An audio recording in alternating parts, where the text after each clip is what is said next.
Okay, before we get started here, I think we should all thank Mark Olson for putting this together.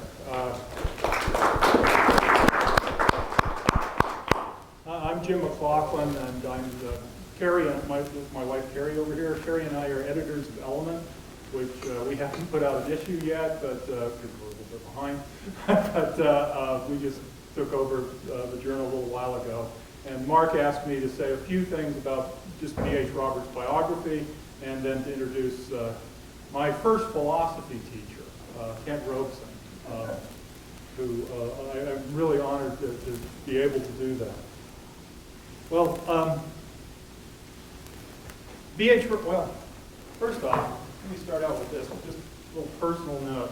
This is my dad's copy of the 70s course in theology. This was, in my family, this was a legendary book. My dad, as you can see, used it. He found a copy, I think he found it in the DI. He found most everything in the DI. My mother told me it's a family treasure, and guard it with your life and bring it back. But just wanted to bring it with me today. This is the first. It was originally a yearbook, so it came out in paperback copies.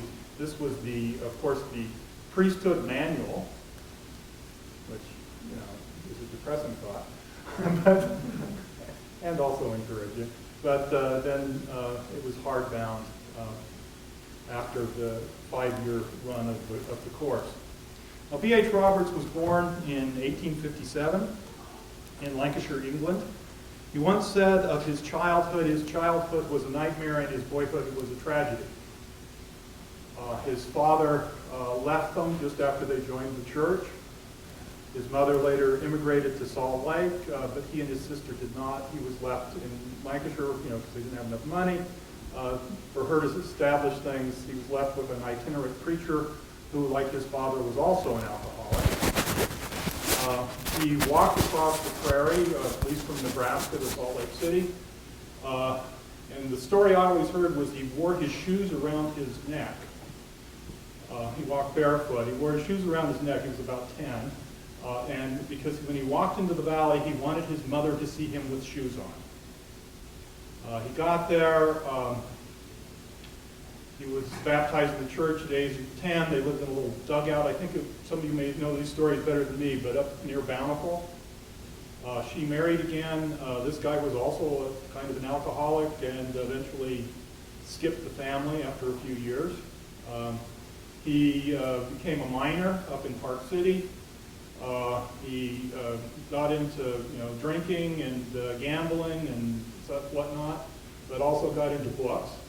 Eventually graduated first in his class from the University of Deseret, now the University of Utah,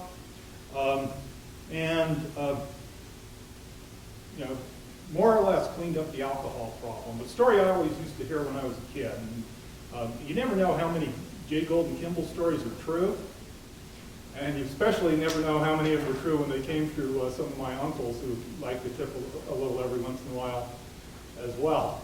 I remember my uncle saying that Roberts had this alcohol problem all through his life, all the way through being a mission president and a general authority. At least this was the story my uncle told me. And but Jay Golden looked at him once. Roberts was depressed about this, and Jay Golden looked at him once and said, "Hal Brigg, you're a better man drunk than most men sober." So that's an encouraging idea, I guess. This is a well-documented J. Golden Kimball story, though. When B.H. Roberts was president of the Southern Mission, J. Golden left on his mission there and was on the train. He said, "We left Chattanooga, Tennessee with 24 elders assigned to the southern states. There were all kinds of elders in the company, farmers, cowboys, few educated, pretty hard-looking crowd. I was one of that kind. The elders preached and talked and sang and advertised loudly their calling as preachers. I kept still for once in my life. I hardly opened my mouth." That's hard to imagine, isn't it? "I saw a gentleman on the train. I can visualize the man now. I didn't know who he was. He knew we were a band of Mormon elders. The elders soon commenced discussion and argument with the stranger, and before he got through, they were in grave doubt about their message of salvation. He gave them a training they never forgot. The man proved to be LDS Mission President B.H. Roberts. So that was great. They were all wondering, doubting their faith after talking to Elder Roberts for a while. But he became one of the 7 presidents of the 70s in 1889 at the age of 31. In 1894, he was in the convention to draft a constitution for the state of Utah. And this is one of the unfortunate things about Brother Roberts, I guess. He adamantly opposed women's suffrage. 1896, he ran for Congress and ran into trouble with the church. He lost as a Democratic candidate and felt that the church had undermined him. There's a long story about that. In 1898, he actually won, though, but because he practiced polygamy, he never got seated. He is the author of a lot of books, including this one that I'd heard about but never had a copy of, and now thanks to Brother Pulsford here. This is his novel, Corianton, which was later made into a play and a movie, an old silent film, which I guess BYU was shot. Yeah, they showed it. Okay, so hey, get a copy. He's famous for several things: the studies in the Book of Mormon, The Truth, the Way, the Life. These are both things that were published much later in the 1980s and 1990s. For the 70s course in theology, and for, of course, the comprehensive history of the church. And I just learned a tidbit that I never knew. Maybe most of you already knew this, but when the comprehensive history of the church, not the comprehensive history, he wrote that too. The documentary history of the church, Joseph Smith, came out. Volume 6, there were when it was originally published, there were 16 pages missing. And it just happened to be the King Follett Discourse. And he was quite upset about this because he kind of liked the King Follett Discourse. And so he had printed 10,000 copies and distributed them all over the church. And so he wanted to make sure it got out far wider than the documentary history ever would. He was a stubborn and a kind of wonderful guy. Let's see. But the book we're here to talk about is this one, the 70s Course in Theology. And one of the reasons that I thought about doing this was, well, this is actually the 100th anniversary of the last volume. And I remember being at a Sunstone once, and this fellow here, Kent Robson, once, they were talking about the truth, the way, and the life, I think. I can't remember exactly the context, but he said that people should study this book. He said it had more influence in the church than people give it credit for, because most people probably don't even remember it anymore. But you can still get it. The wonderful reprint series they have now, you can pick up a copy. In there, he talks about the woeful state of church manuals, and talks about the importance of putting scriptures in their historical setting. It's interesting because I remember Dan Peterson saying the same thing a few years ago, and being one of the folks on the committee telling him he was just showing off by wanting to put things in their historical setting. It's a great thing to get and a great thing to read. Now let me pass to my other pleasant task, and that's to introduce Kent Robson. I had my very first class in philosophy from Kent Robson. He was 10 at the time. This is in 1974 at Utah State University. It was a class in ethics. And Professor Robson introduced me to Kant and to the groundwork of the metaphysics of morals. A very exciting book. I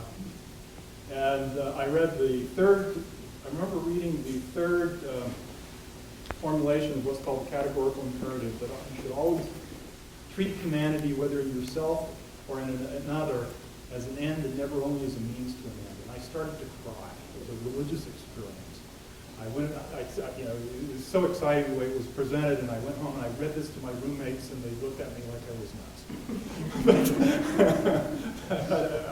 I was a history major, but he introduced me to philosophy, and remember at the time he was going off to Germany to give a paper on Kant that was published in Kant Studien. It's not on your resume. That's right. I didn't put a lot of things on there.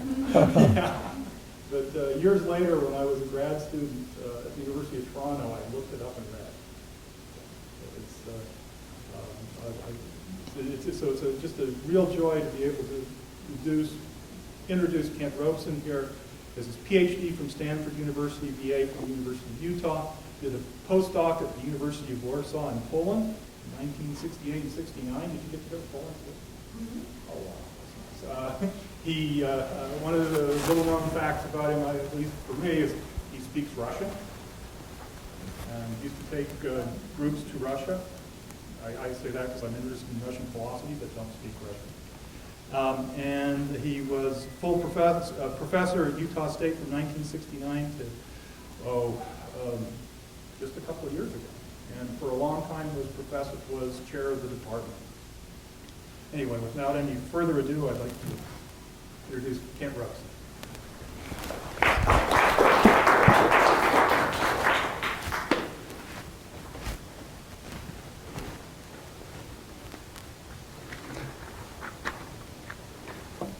Thank you very much.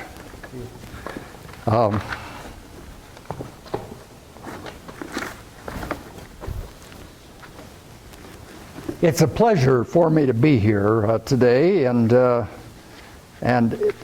have that opportunity to talk about B.H. Roberts is a special opportunity. I would say just parenthetically that I consider B.H. Roberts to be the foremost intellectual in the church.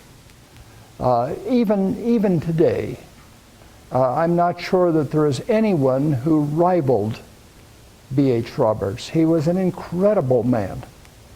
And what was incredible about him was that he wasn't really terribly well educated. He had some education, but he was able to take the education that he had and by reading books, by reading and reading and reading, he became aware of all kinds of people and all kinds of things all around the world, and really became incredible in terms of the publications that he put out. And we're celebrating, of course, the 70s course on theology, but it was published in 5 volumes, and they're collected together in that one volume, but there were 5 separate years. And the publication date was 1912. Now, if you think about that, it's just 2012 now, so it's a good time to be thinking about B.H. Roberts. Now, I'm not going to talk about the vast majority of B.H. Roberts' work. I'm going to talk only about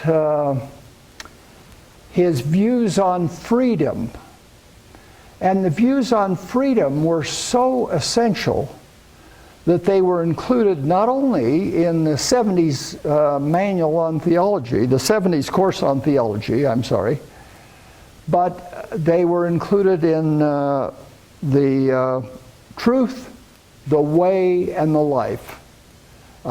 His last major work, summing up and putting into context the kinds of things that he had written. So now I'd just like to read some of the things that I put down about B.H. Roberts.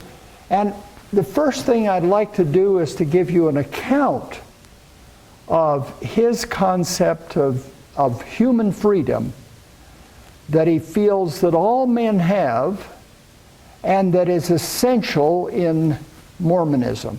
It is really essential in Mormonism because there is some question as to whether or not one can make sense of freedom. I'm not going to comment on this, but whether you can make sense of freedom in other theologies, in other Christian theologies. But you can in Mormon theology, and B.H. Roberts both knew and took that idea very seriously. So when he spoke about the free agency of intelligences in the 70s course on theology, now this is in volume 2, so there are 5 different volumes in that one work, and this is volume 2 that he was working on. He affirmed explicitly his deep belief in the free agency of all persons. It is always conditioned on the rationality of persons and should be considered before any person makes any decision in regard to different motives of action. This is a quote, motives of action, interest, passions, or opinions. And I want to tell you that B.H. Roberts believed very seriously that a moral agent means a free agent. Now, a person who worries about freedom can ask themselves this question: if you're not a free agent, are you a moral agent at all? And the answer is probably not. You can't be a moral agent, and I take very seriously the idea of morality and agency, and so I believe in Roberts. But you can raise that question for other theologies that are around in Christianity, and there are many of them where you run into very serious problems, but not in Mormon theology. That's my basic claim. Roberts goes on to say that, quote, free agency is more than a mere choice between alternatives. It is this faculty of self-origination of impulse that we really mean when we talk about freedom. In other words, if we have we would have no true self, no true personality without free agency. Now, in spite of the fact that he discussed this in the 70s course on theology, he didn't discuss it enough, it seems to me. And so now I'd like to switch to his The Truth, the Way, and the Life. And it's chapter 2 of that work. A chapter that that all of you should read. That work is available also. It's been put out by 2 different publishers simultaneously, basically. It was put out in such a way that,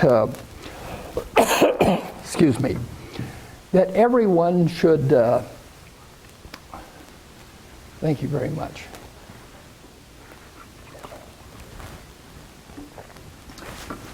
Should read that very seriously. But in chapter 2, and there are just a few pages in there, there are pages 22 through 27. In that one chapter, he discusses freedom. And he claims that man knows himself as existing. He knows himself as a seeing, hearing, tasting, smelling person. Now, if you think about those, he's tried to give account of all of the things that we do and that we know ourselves as doing. And we gain a whole lot of information about the world by having these qualities. But in addition to these, he said a person obtains self-consciousness, that is, knowing himself as a thinking person, when he says, I think, therefore I am. Now, in using this quote, and Roberts doesn't put in the idea that the quote came from Descartes. I'm assuming that he knew Descartes, but maybe he didn't know Descartes, but he knew about Descartes, but it's not included in the truth, the way, and the life. But in addition to using Descartes, he says, this of a long time now has been the most acceptable formula for expressing self-consciousness, assurance of self-existence. And Roberts was very comprehensive and said that all, quote, knowledge is not limited to this consciousness of self and other selves. So, ourselves and other selves. The likeness and difference between himself and other selves. He is conscious of the existence of a larger world. He knows the earth is divided into islands and continents and seas and oceans and rivers and bays. He knows of the existence of the town or hamlet or countryside where he was born.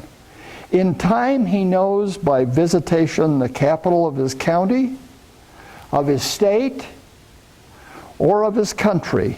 He has verified so many things reported to him that he has confidence quite generally in what is reported to him and seems supported by the consensus of opinion of others who have experienced them. He says, by conciliation of, quote, many objects of form, tenure, and quality, he says, he knows objects as round or square or cubical, as hard or soft or gaseous.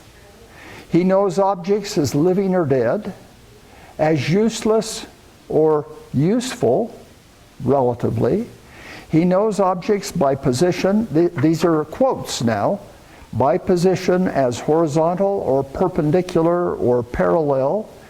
He knows them as transient or relatively permanent. He knows heights and depths and is even conscious of great space depths. He knows something of the sun, of the moon, and the planets, and something of the stars. Now, since Robert's time, we've learned a few more things about the stars, but we're not really far ahead of Roberts in terms of what it is that he knew. The really important material for Roberts comes next.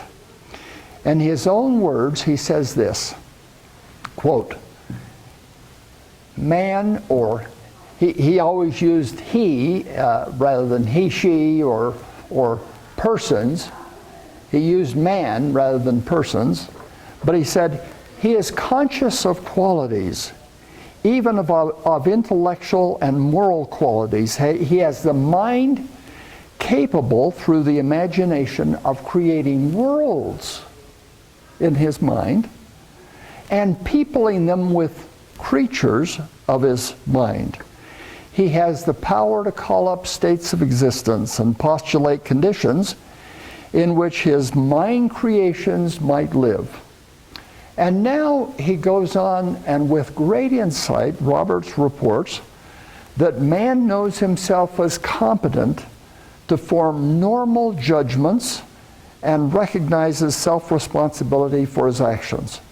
Roberts observed that, quote, those whose conduct is characterized by industry, frugality, honesty, temperance, physical skill in doing things, accompanied by steadiness and regularity of comportment, are prosperous, contented, and happy.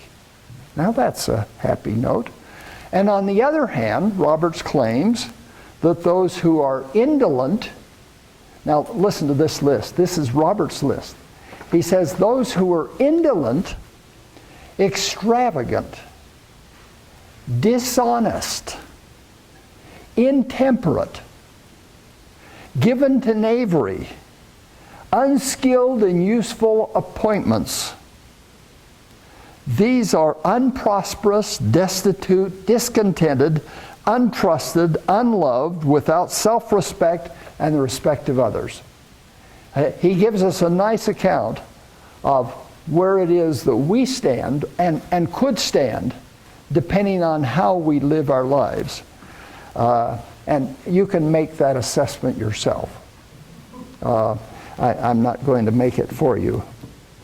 Then with regard to man's free agency, he goes on, with all of these things in mind, in the foregoing remarks on the existence and the powers of a man's will, he said, I have had in mind rather the fact of free moral agency, man's power to recognize good and evil by their effects in human life, and his power to choose between them, and to choose which one he will follow.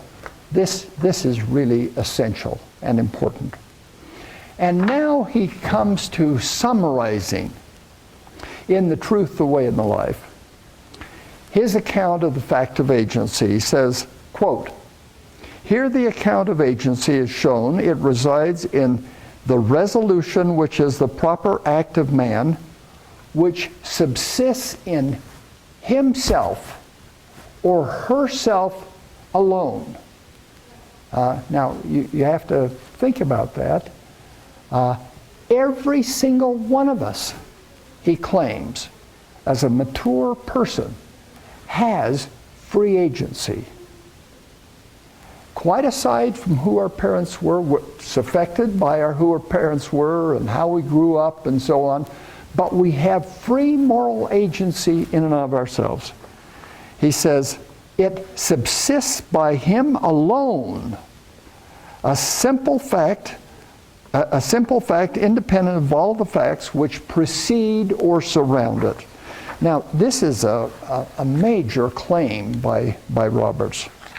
And then he goes on to say that, proceeding on the assumption that when, quote, most people talk of believing in moral freedom, they mean a freedom of power which exhausts itself in acts of choice between a series of alternative courses. What am I going to do in a whole variety of situations? But he says the root of freedom lies still deeper. He claims that he, man, is in a sense, even in a qualified sense, the first cause of what he does, or feels, or whether this involves acts of choice, or consists of an unimpeded impulse. Freedom of choice between alternatives is a consequence of this primary faculty. With this faculty of self-origination of impulse, that's really what we mean by freedom and what we mean by personality also. And then finally he says, quote, if a man is not to any degree, be this ever so limited, the first cause or the originator of his own actions or impulses, he would have no true self, no true personality at all, end quote. And finally he reports at the end of the chapter this idea, we proceed on the assumption that man is a free agent and can determine with certain limits, at least, both his physical and moral conduct, and argues that without this power, the life of man may be meaningless. Now, I take that also myself to be very serious.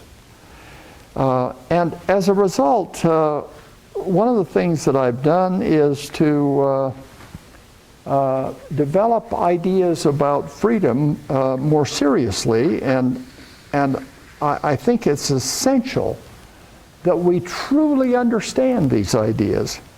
So that what we want to say is that when a man acts intentionally, that is, he does what he wants to do himself and what he intends to do himself, when a man acts intentionally, there is a reason any person acts. We can guess, we outside of the person can guess what a person's reason is, even if we do not know what it is for ourselves. So we make guesses about all kinds of people every day. I make guesses about what the cars on the freeway this morning are going to be doing, and also what I am doing on the freeway. And the simple fact of the matter is, I took a wrong turn, and as a result, I had to go to another exit, and that's why I was late getting here. I'm sorry to say, but anyway, we have to convince ourselves that we have this freedom, even if we don't know for sure what all the details of it are. So we have the freedom to act, even though we can project ideas only so far into the future. We're strongly convinced of this, and we're right in thinking of this. I take very seriously the notion that we are really free. The last thing that occurs to us is that there is a completely unconditioned event, and we could not give any explanation for that unconditioned event that just happens arbitrarily. Now, you can apply that broadly, and I apply it fairly broadly, but we might even say that with regard to divinity. The last thing to occur to us is that something is occurring for no reason whatsoever. Trying to imagine that there is an unconditioned action that is occurring for no reason whatsoever is the very last thing that occurs to any of us. Because human behavior is predictable, we drive our cars through intersections assuming that others will stop at the lights and that stop signs in their paths. We try to watch for others and their cars, but when a car stops and will not go, we assume that it's because some breakdown that the person has in that car. After all, machines can break down, but people are more predictable.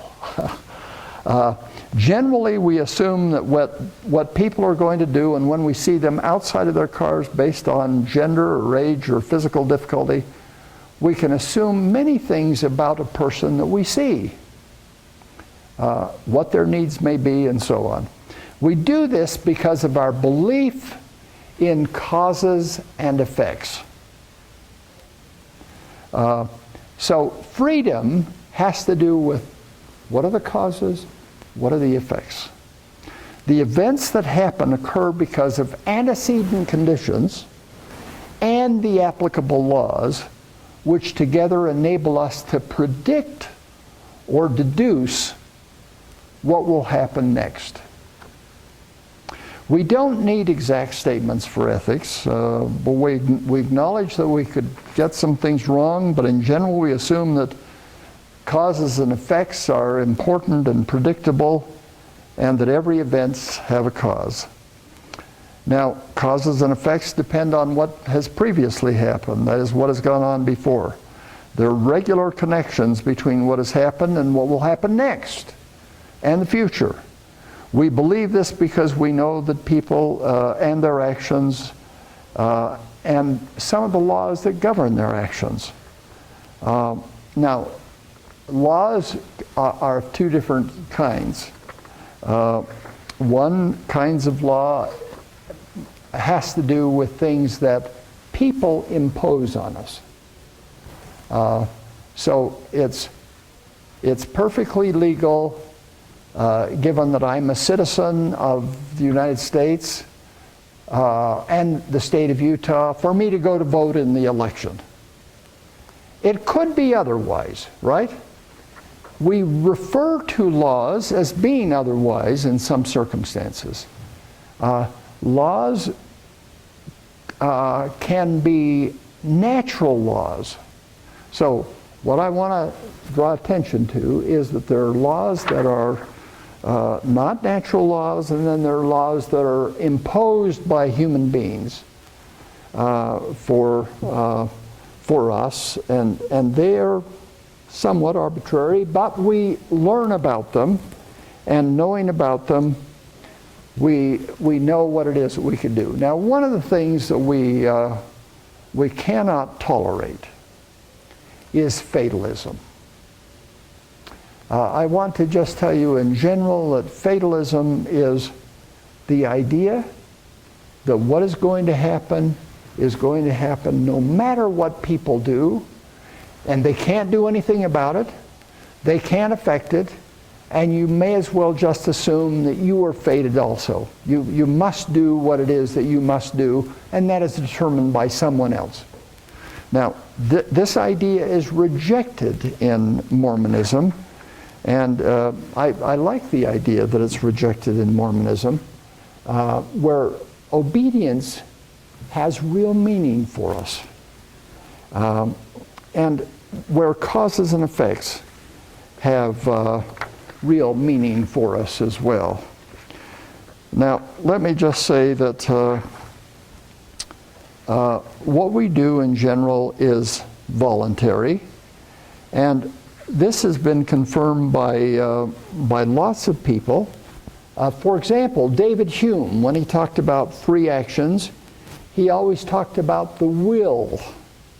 And now the will, I want to tell you, plays no special role in my account, but he says what is consistent for Hume is that he says when we're free to act or not act, we act according to a determination of the will. We could as easily say according to whatever causes we have in us. So causes and effects. These causes and effects are within us. Now, you can go on and you can say that this happens for Aristotle in very similar ways.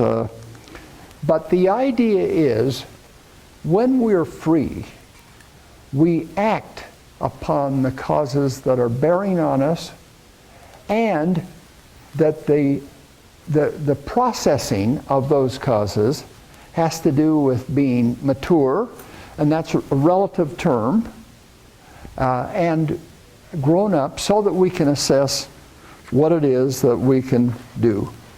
Now, I want to just eliminate a whole bunch of other alternatives. I want to eliminate any account that we are predestined. This is an account also that we are fated. And let me tell you that the word hard determinism means in general that we must do basically what has been fated to do, and so we have no freedom there. And the question arises, well, how do we have freedom, and how do we make sense of that freedom? But some people want to talk about the idea that that indeterminism would hold some hope for us. That you can do what you want to do because there is no relationship between what it is you do in the past and what you can do in the future. And this idea is bizarre. This idea is not only bizarre, it makes no sense of freedom. If I say to you, I can jump this high, however high I can jump, I can do that only if it makes sense that I make the choice and the effect that I can achieve is an effect that is important. Now, how are we going to make sense of freedom? Well, I want to get away from hard determinism. That's ruled out. But I want to argue for a soft determinism.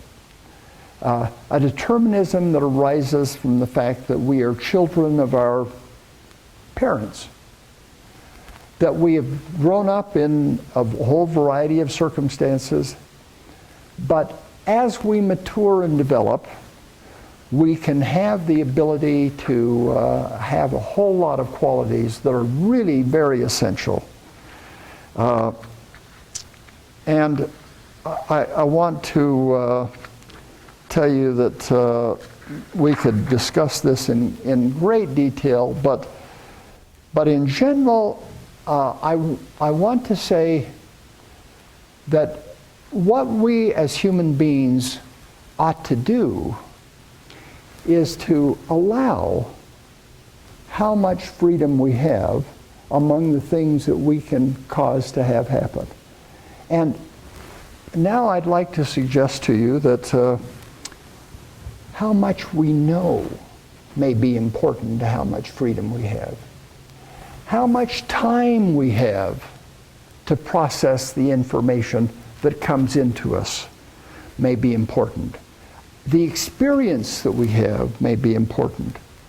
All of these things, and there are others, we could account for in terms of the freedom that we have.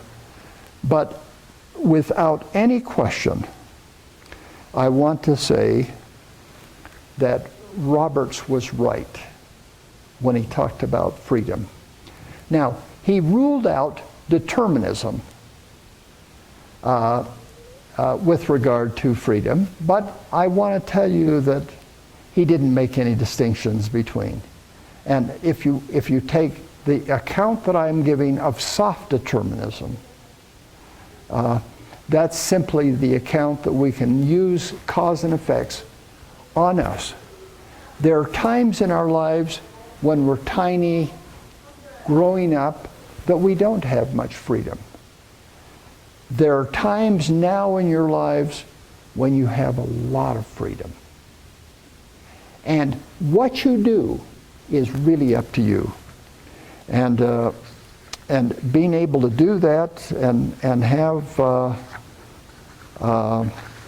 the consequences come to you is really important. I take seriously the view, as Roberts does, that freedom is terribly important and it's terribly essential in Mormon theology. And I believe that, and I take it seriously.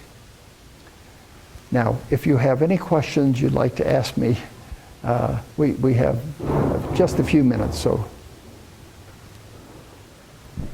Actually, we've got until, technically until 11:15, and I'll let this session go a little bit longer. So we might have up to 35 minutes for questions. Okay. Why don't we do things this way?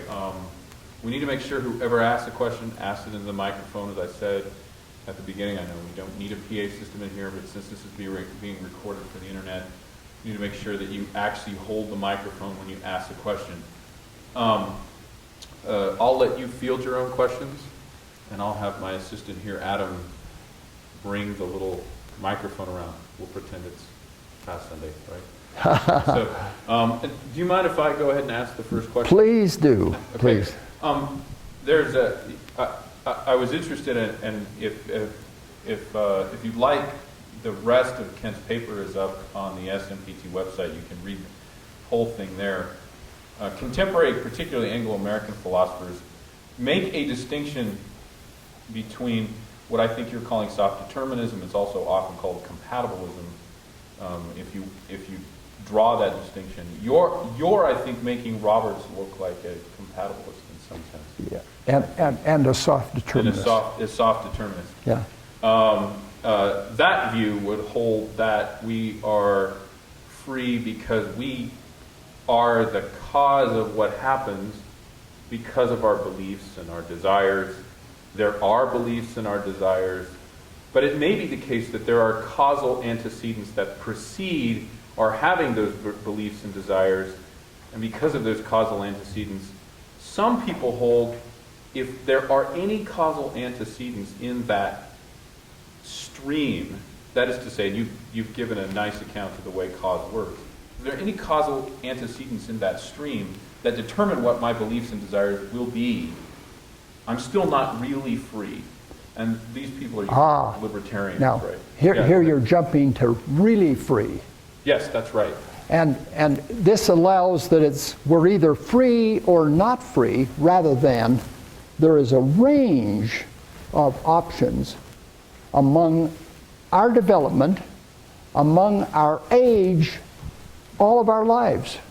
And that idea I reject. That is, we have freedom within that range. And Roberts acknowledged that as well. Let me ask a follow-up question then. I sent out an email to a speaker who'll be here later today, Blake Osler, and I said to him that you were reading Roberts as a soft determinist, and he wrote back to me and said, no, he's an ancient libertarian. He's wrong. He is exactly right that Roberts is a soft determinist, but he doesn't know that. Okay. Roberts didn't know that. All right, great. But everything he says about freedom is consistent with my view of soft determinism. I think that's true, but I think the distinction that we're drawing might be, even though there are antecedents, of course, in much earlier history in philosophy, in Hume, for instance, and others, I think Roberts could be read as a libertarian as well. I think there's room for both readings. I would be happy to call him a libertarian, and that is a soft determinist. I think Blake would disagree. Blake is wrong. He is completely wrong about this. He's right about many things, but he's completely wrong about trying to characterize my conception of soft determinism as something antithetical to what he is arguing for in his whole series of books. And it's completely compatible.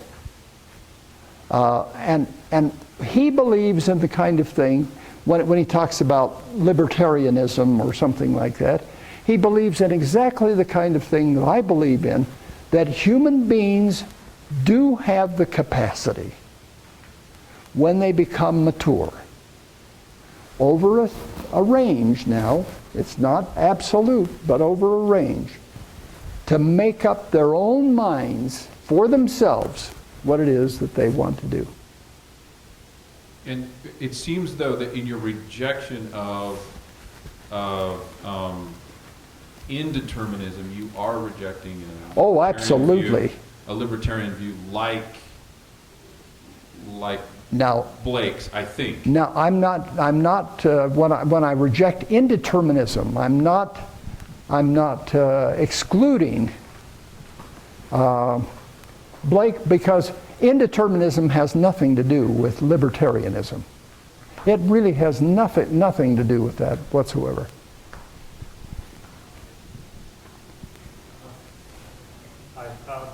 I think it helps to put this up. I think it helps to put things sort of in perhaps in a historical context here for Roberts.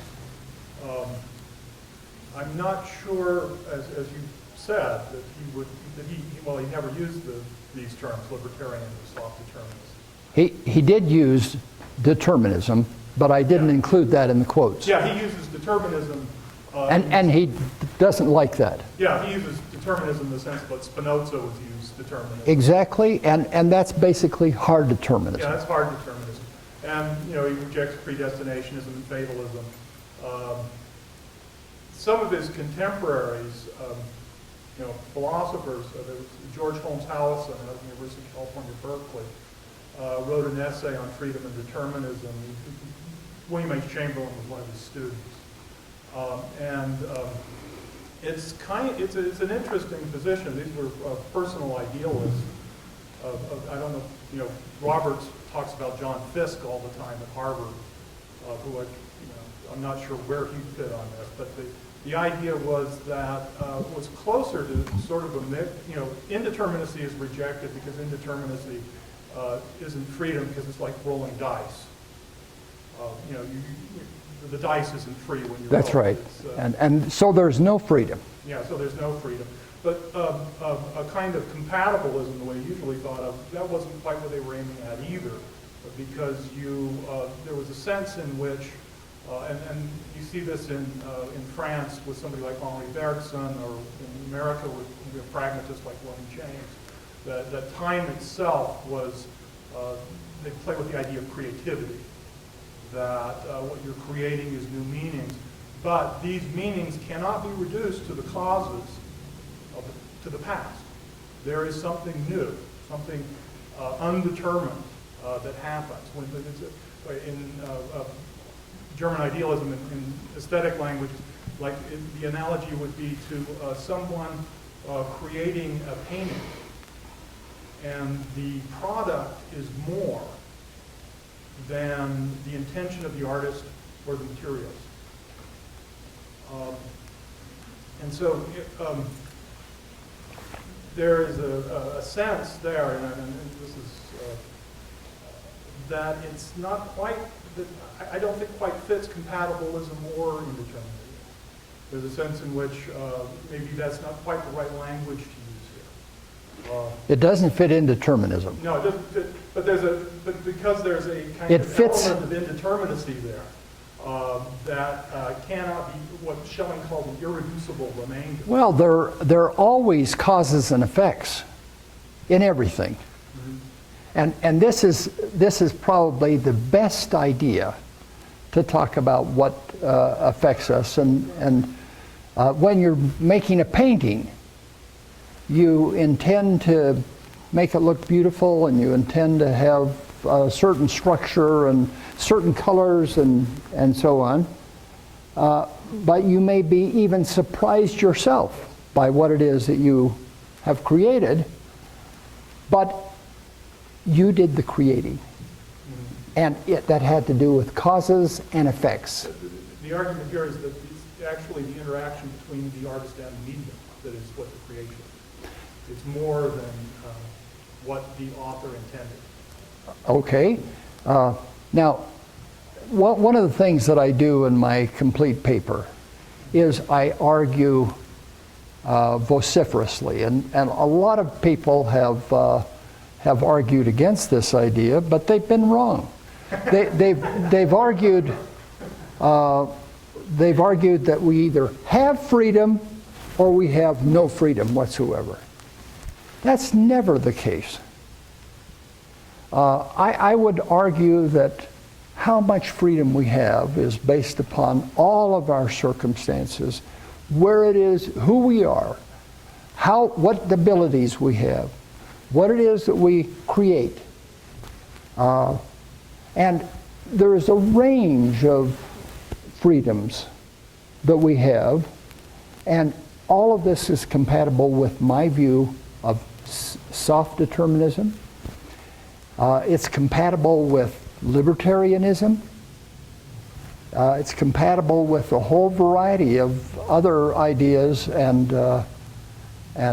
Blake Ostler is wrong when he dismisses my idea. You know, he didn't understand it completely. He had not read this paper when he wrote his work. And you know, I'm quoted in the first volume of his textbook, and he was simply mistaken on that idea. And I wish he were here. So. But the idea is that we have a wide range of things that we can do, wide range. And we can work using causes and effects within that range to do certain things, given the abilities we have. And they're enhanced by our education. They're enhanced by our experience. They're enhanced by ideas about time that we have to work on certain things.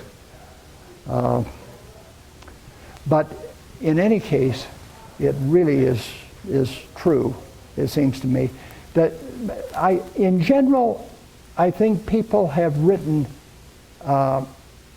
wildly bizarre and silly things about freedom. And I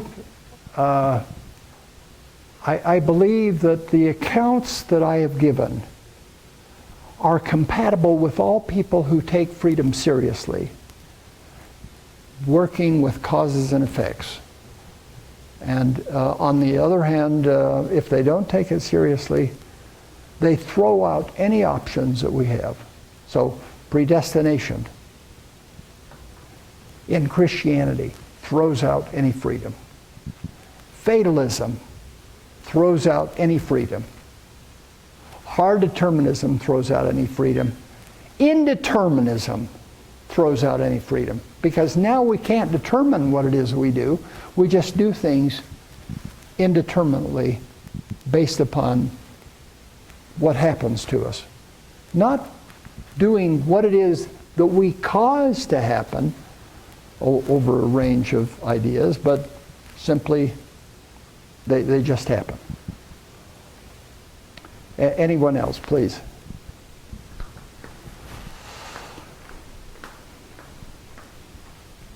It looks like that the difference between you two is the bringing intent into the equation. And I don't know anything about what you're talking about. But I can see that he's trying to bring in intent, and that you're kind of ignoring that. Is that really an issue, or does intent ever come into the equation of whether you're free or not? I want to make serious sense of the word intention and the intents that we have. You know, one of the things that I say in my paper is that it's possible for us to ignore, we can get into trouble with intentions even, but what we have to do is to think about what it is that we intend to do under these circumstances when, and then look at the results. And having taken account of all of these things, we can rule out over a period of time people that have neuroses or psychoses or other serious problems that they can't control. They have some intents, but it's not enough to have the intention.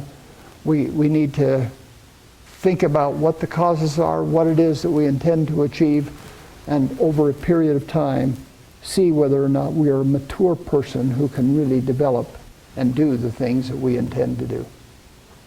And I take that very seriously in my account.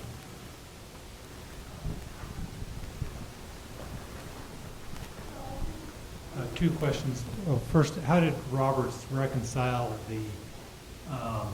his view of agency and God's foreknowledge, and how does that reconciliation work in his theology? And then secondly, I understand once you reject hard determinism, it's then hard to find out where the ground is where you can stand again. Is your opinion such that the soft determinism reforms itself just where we have to live and stand upon the effects of the life we've lived up to the point where we want to make a new set of decisions, and we have to live according to, we have to live with the effects of everything that we've transpired before? but we're free in the moment, moving forward, standing on the effects of what we've done in the past. Yeah. You raise a big and very interesting question in talking about God and what it is that God knows and so on. And in general, if you look seriously at Mormonism, one of the things that you can find out is that God knows the things that have happened up to a certain point. But God only predicts what can happen in the future. And that prediction is probably accurate, but occasionally someone may take some action that even contradicts God's prediction. And I want to assume that that God is not when you say that Roberts claims that God has complete foreknowledge, this doesn't mean that God knows everything that's going to happen for us in the future. I want to argue that God is predicting what could happen for us in the future, given all of the things that occur and are evident in our being. But we are the ones that may affect even God's knowledge. And one of the things that I want to say also is that this is an idea that Mormonism takes very seriously. The idea that there are some things that God knows, but there are only some things that God predicts, and He can only predict for us. If we're really free, what it is that's going to happen. He can predict quite accurately, but it's not perfect ever. That's one of the things that I think Mormons want to claim with regard to what it is that God can achieve.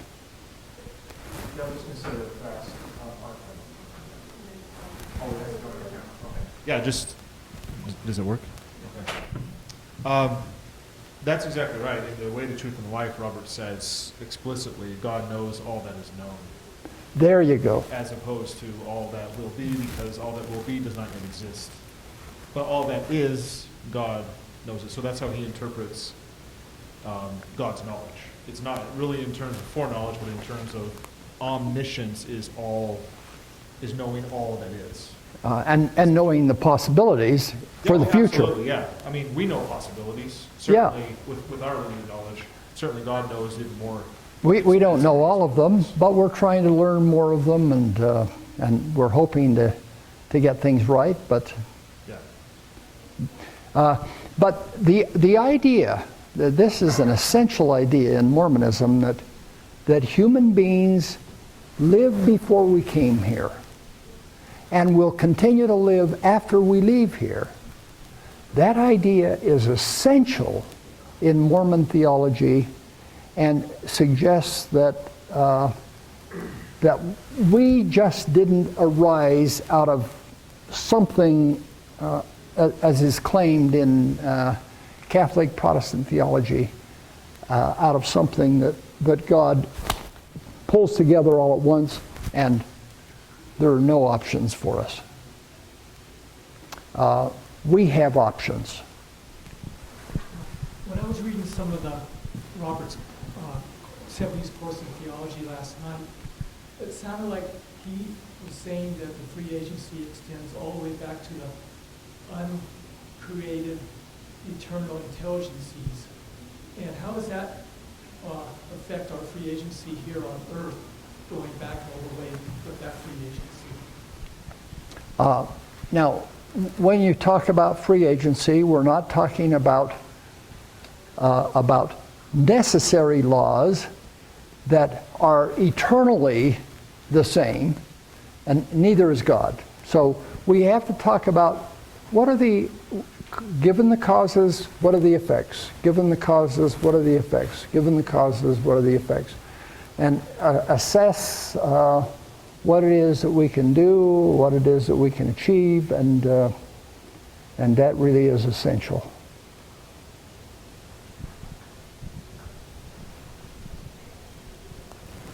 Is there a consensus that what you just said, Roberts is teaching us about God knowing things up to a point, predicts in the future? Is that the consensus within the leadership of the church today? It seems to me like in Brigham Young's day and in other times, this was taught fairly clearly, and then along comes Brother McConkie, who says, if God doesn't know everything exactly the way it is, then he can no longer be God. So where do we stand today?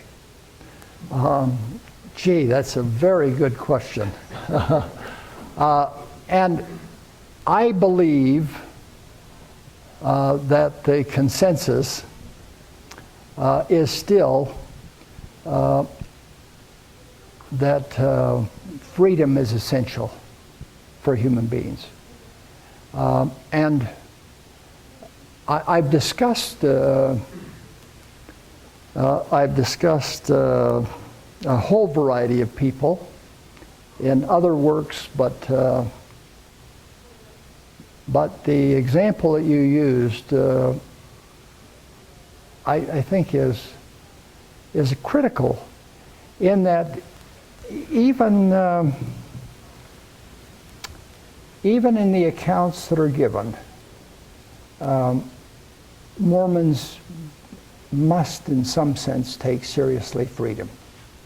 And that's got to be individual freedom, as Robert says. And every person is free to some extent. And how much the extent is depends on the range of options that we have, and whether our colleagues view us as predictable or not. My follow-up is, in your opinion then, is God an evolving God, or has God progressed as far as God can progress?